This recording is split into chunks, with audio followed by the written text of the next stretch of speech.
Dr. Jorge Flamel Fernandes, hoje a gente vai bater um papo aqui a respeito do compulsório da Eletrobras. O que foi o empréstimo compulsório da Eletrobras, doutor? Boa noite. Boa noite, doutor Jorge. Boa noite, telespectadores da TV Urbana. É um prazer retornar ao seu programa, doutor Jorge. Hoje, para falarmos sobre o empréstimo compulsório da Eletrobras.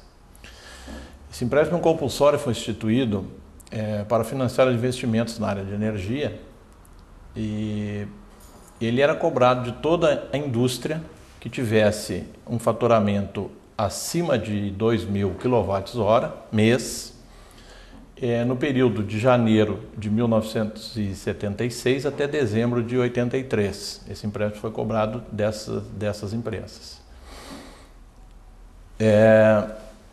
Excluíam-se desse empréstimo compulsório o comércio, as microindústrias com faturamento abaixo de 2.000 kW, a pecuária, o comércio e as pessoas físicas. Então apenas quem recolheu esse tipo de empréstimo, quem foi tributado com esse tipo de empréstimo, podemos dizer assim, desse empréstimo compulsório, foram só as indústrias e com faturamento acima de 2.000 kW mês. E por que esse assunto hoje, doutor, na moda? Porque se foi até 83, é isso, né, doutor? Ele foi até 93. 93. Nós ouvimos isso, está tão em voga debater a respeito disso.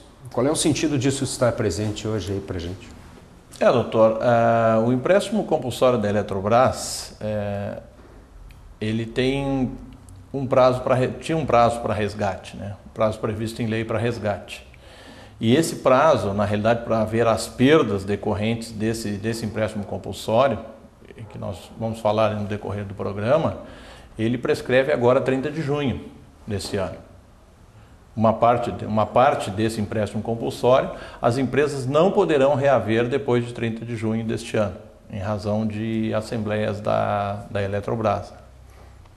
Então isso vale, na verdade, para empresas, não empresas tão modernas, mas empresas que já lidavam com isso há mais tempo, né? Teriam que ser anteriores a 93? Sim, empresas que tivessem constituídas desse período de janeiro de 76 até dezembro de 93. Isso é fundamental. E como saber que a minha empresa, por exemplo, tem esse valor a restituir? Bom, doutor, sua empresa, primeiro, teria que existir na época. Teria que existir nesse período, a empresa teria que existir. Segundo, teria que consumir acima de 2.000 kWh mês.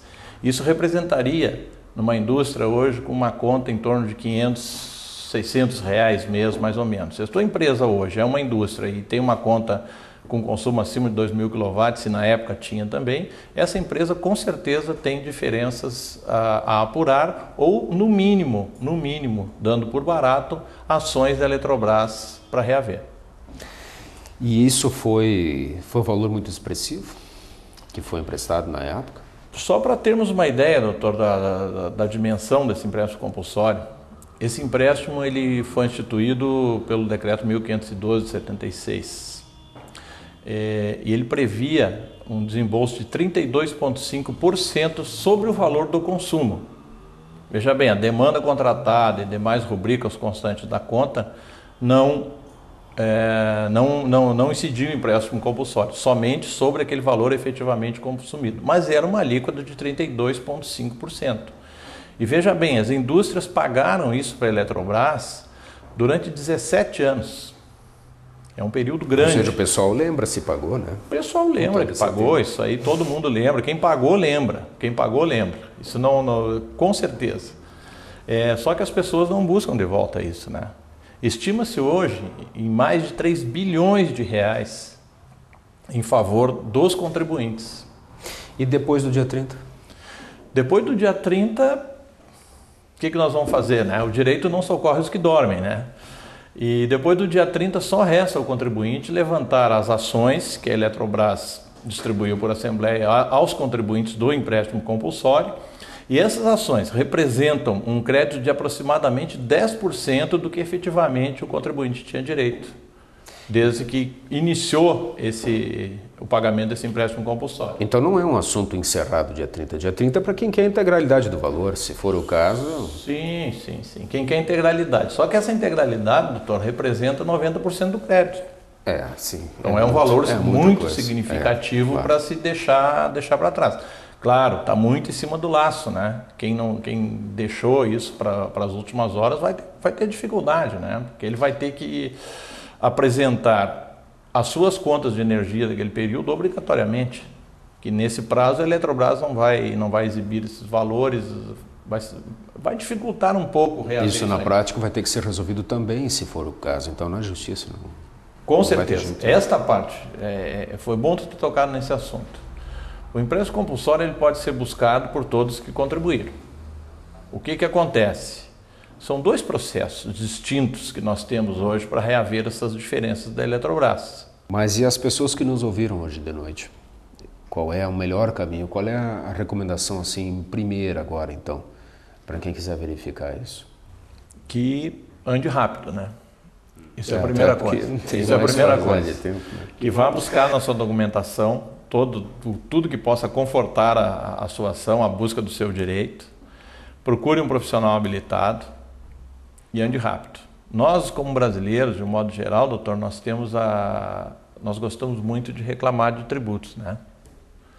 Nós pagamos muito imposto, chega de imposto e várias campanhas aí contra a carga tributária. Agora, por outro lado, muitos direitos nossos são esquecidos. E que nós estamos falando hoje aqui, embora até tu colocaste isso agora, tardiamente, nós teríamos que ter conversado isso talvez há um tempo mais atrás, nós teríamos alertado melhor a população, aos empresários sobre o seu direito. Na verdade, pouca gente fala sobre isso, né? Nós não vemos o tema difundido. Se fala muito pouco, se fala muito pouco. Parece que de propósito não se vê mais comentários sobre isso. Isso é só um pequeno exemplo que nós temos hoje, né, doutor?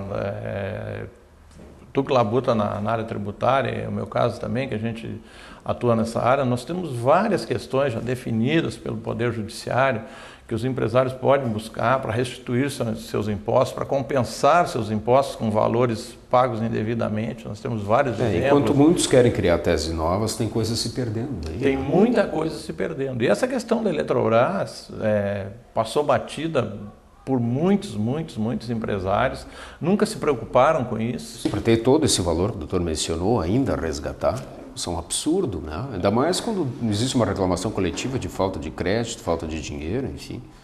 Isso como até continuando o que eu vinha falando, nós temos vários outros tributos que podem ser buscados pela via judicial, pela via administrativa.